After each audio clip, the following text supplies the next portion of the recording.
I think that this election and the candidacy, the juxtaposition between Roy Moore and Doug Jones made a very stark choice for the African American population, and they responded to that choice. I was a bit hesitant to believe that the African American population would turn out in the numbers that it did, but I started to see that on the day when the first thing I went to the Y in the morning, and the first thing I was asked was, "Am I going to vote?" You know, and I heard that all day long, and so I think that the African American population in Alabama, I think showed that they could respond to more than just a black person running for president. They could respond to an idea of fairness and inclusion, as well as they could respond to race and identity.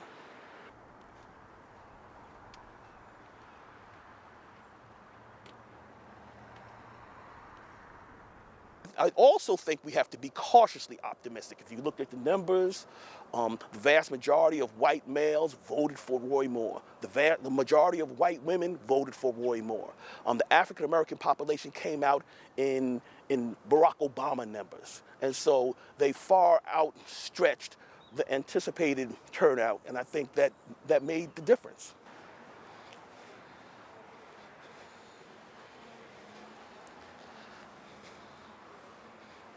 People in Alabama are emerging from this election buoyed by this win.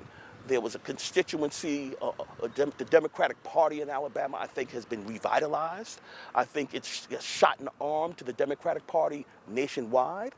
I think that candidates throughout the nation are looking at races differently today than they looked at them yesterday and the day before yesterday. So I think that this is another sort of linchpin in the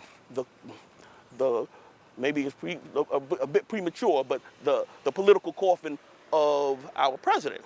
And so I think it has implications to the president, implications to the political direction of this nation. And so I think, as in 1965, Alabama has sparked another movement towards reconciliation and inclusion.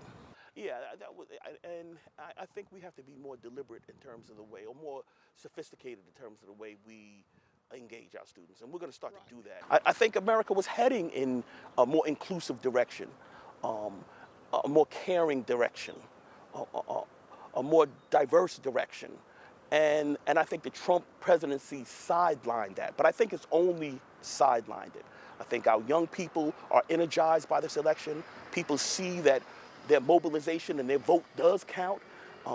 And so I think that what we see for the future may be a degree of excitement that we haven't had in a while. And that's why we've got to capitalize on this with our students Right, now while right. they're excited, Yeah. and get them involved. Okay.